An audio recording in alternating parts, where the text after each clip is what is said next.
Hay una guerra civil silenciosa dentro de muchas iglesias y familias cristianas. No es una guerra sobre doctrinas fundamentales como la divinidad de Jesús o la salvación, sino sobre las zonas grises. Son esas peleas sobre lo que un cristiano puede o no puede hacer. ¿Está mal hacerse un tatuaje? ¿Puede un cristiano beber una copa de vino? ¿Qué tipo de música debemos escuchar? ¿Podemos celebrar Halloween o Navidad? ¿Debemos guardar el sábado? De un lado están los que tienen una conciencia muy estricta y ven pecado en todas partes. Ellos miran a los demás y piensan, no, y son mundanos.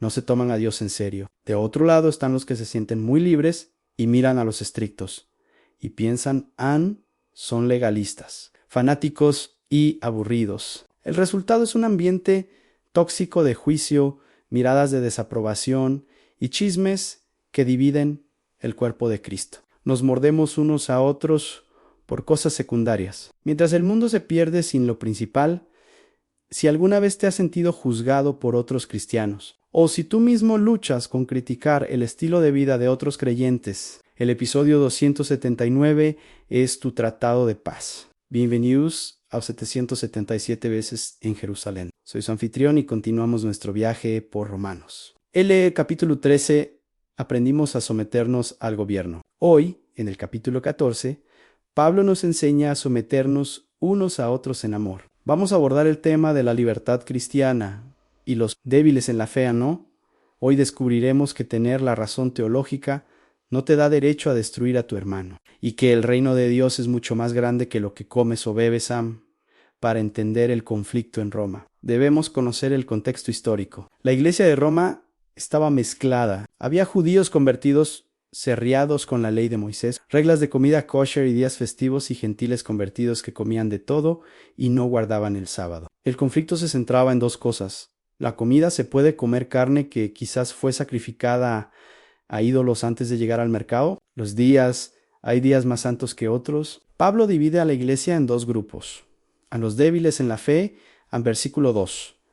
El que es débil come legumbres. Ojo, débil aquí no significa pecador o mal cristiano. Significa que tiene una conciencia sensible. Su fe no es lo suficientemente robusta para entender que la carne es neutra. Siente que si come carne, está pecando. Para proteger su conciencia, decide ser vegetariano. Los fuertes, los que creen que se puede comer de todo. Estos entienden teológicamente que de Jehová es la tierra y su plenitud. Saben que un ídolo no es nada. Tienen libertad de conciencia.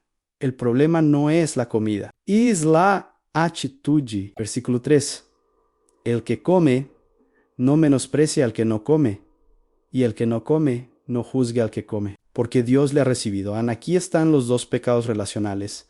El fuerte tiende a menospreciar, exauteneo, mira al débil con desprecio intelectual. Mira a ese fanático ignorante, atrapado en reglas tontas. Le falta revelación. Es el pecado del orgullo espiritual.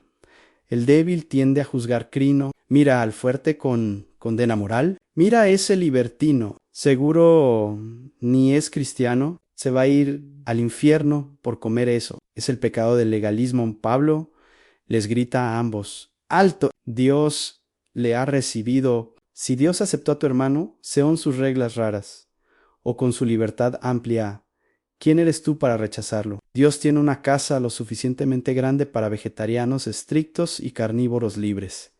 En el versículo 4, Pablo usa una metáfora laboral. ¿Tú quién eres? ¿Qué juzgas al criado ajeno? Para su propio señor está en pie. O cae en Pablo, dice: ese hermano no es tu empleado, no trabaja para ti, trabaja para Dios, ¿tú no pagas su sueldo? Así que no revises su desempeño. Es de mala educación ir a una casa ajena y regañar a la sirvienta del dueño. De la misma manera, es arrogancia espiritual tratar de corregir la vida personal de otro siervo de Dios, en asuntos que la Biblia no define como pecado explícito, y estará firme, porque poderoso es el Señor para hacerle estar firme. Dios se encarga de sostenerlo, no tú. En el versículo 5 aborda el tema de los días sábado versus domingo versus todos los días. Uno hace diferencia entre día y día. Otro juzga iguales todos los días. ¿Cuál es la regla? cada uno esté plenamente convencido en su propia mente. Esto es libertad de conciencia. No se trata de quién tiene la razón técnica. Se trata de la motivación. Versículo 6.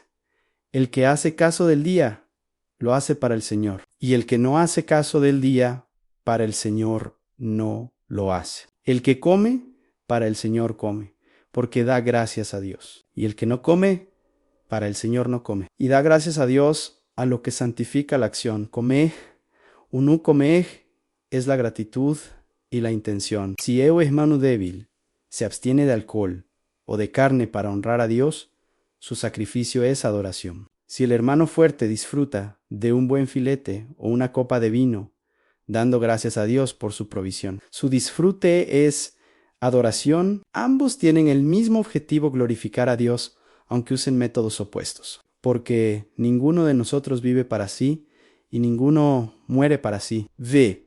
7. Somos propiedad del Señor mientras la motivación sea agradarle a Él. Hay espacio para la diversidad en las formas AN. Pero en el versículo 10, Pablo nos lleva a la sala del tribunal para darnos perspectiva. Pero tú, ¿por qué juzgas a tu hermano? O tú también, ¿por qué menosprecias a tu hermano? Porque todos compareceremos ante el tribunal de Cristo. La palabra tribunal es bema. Era la plataforma elevada, donde el juez se sentaba en los Juegos Olímpicos para premiar o descalificar a los atletas. Pablo dice: deja de jugar a ser juez. Ya hay un juez y tú también vas a tener que subir al estrado. Cuando estemos frente a Jesús, Él no nos preguntará: ¿por qué tu hermano comió carne? Nos preguntará: ¿por qué criticaste a tu hermano? Cada uno dará a Dios cuenta de sí. U12. Ocúpate de tu propio examen. Deja de mirar la hoja del vecino. Hasta aquí, Pablo ha defendido la libertad. Pero a partir del versículo 13, introduce un principio superior a la ley del amor en sé. Dirige a los fuertes, los que saben que tienen libertad. Y les dice: tienen razón teológica. Yo sé y confío en el Señor Jesús, que nada es inmundo en sí mismo. Uvin 14. Pablo se alinea con los fuertes. Él sabe que comer cerdo o carne sacrificada no te contamina espiritualmente, pero si por causa de la comida tu hermano es contristado, ya no andas conforme al amor. No hagas que por la comida tuya se pierda aquel por quien Cristo murió. Uvin 15. Aquí está el límite de tu libertad. Tu libertad termina donde empieza el daño espiritual de tu hermano. El concepto clave es piedra de tropiezo, escándalo N. Un scandalon era el gatillo de una trampa para animales. Pablo dice: tú tienes la libertad de comer y beber. No es pecado. Pero si tu hermano, que es exalcohólico o que viene de un trasfondo idólatra, ashivi, hacerlo, y eso lo anima a hacer algo que su conciencia le prohíbe, lo estás empujando a pecar contra su propia conciencia. Lo estás destruyendo. El amor es más importante que tu libertad. Vale más renunciar a un derecho legítimo, comer carne, que herir a una persona por la que Cristo derramó su sangre. Cristo murió por él. Tú no puedes dejar de comer un pedazo de carne por él. En el versículo 17, Pablo nos da la definición del reino que debe regular nuestras prioridades, porque el reino de Dios no es comida ni bebida, sino justicia, paz y gozo. En el Espíritu Santo a menudo invertimos esto. Peleamos a muerte por la comida y bebida música, ropa, días, formas, y en el proceso destruimos la justicia, paz y gozo. Pablo dice: en lo esencial del reino son las realidades espirituales. Lo externo es secundario. Si tu discusión sobre doctrina secundaria le roba el gozo y la paz a la iglesia, no estás construyendo el reino, lo estás demoliendo. El principio final está en los versículos 20-22. No destruyas la obra de Dios por causa de la comida. Bueno es no comer carne, ni beber vino, ni nada en que tu hermano tropiece. Tenga su fe. Tenla para contigo delante de Dios. San Pablo aconseja la fe privada. Si tienes la madurez para entender que puedes hacer ciertas cosas, hazlas en privado con Dios. No las exhibas frente al hermano débil solo para demostrar tu libertad. Eso es arrogancia. La verdadera madurez espiritual se demuestra en la capacidad de autolimitarse por amor al más débil. El fuerte debe cargar las flaquezas del débil y no agradarse a sí mismo Romanos 15:1, amado oyente. Este capítulo es la cura para el fariseísmo moderno en uno.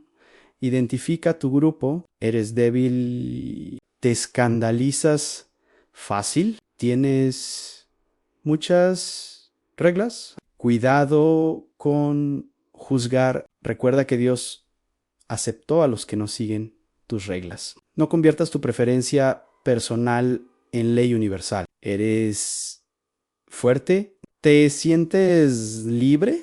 Cuidado con menospreciar. No te burles de los conservadores. No uses tu libertad como un arma. Si tu libertad lastima a alguien, se convierte en pecado en dos. Enfócate en lo principal. No dividas la iglesia por el estilo de música, por la ropa o por la política. El reino es justicia, paz y gozo. Si estamos de acuerdo en la cruz, en la resurrección y en la gracia, podemos estar en desacuerdo en el menú. En lo esencial, unidad. En lo dudoso, libertad. En todo, caridad agustí en antres. El modelo de Jesús, Romanos 15:3 dice, porque ni aun Cristo se agradó a sí mismo. Jesús era el ser más libre del universo. Podía hacer lo que quisiera, mas se limitó, se sometió a la ley. Sí, fizo servo, no usó su poder para su propio beneficio, sino para salvarnos a nosotros, los débiles. Él renunció a sus derechos para que tú tuvieras vida hoy. Pregúntate, ¿estoy dispuesto a renunciar a mi derecho de tener la razón o a mi derecho de hacer lo que quiera con tal de mantener la unidad y proteger la conciencia de mi hermano? Ese es el camino del amor. Gracias por acompañarnos en este llamado a la madurez en 777 veces en Jerusalén.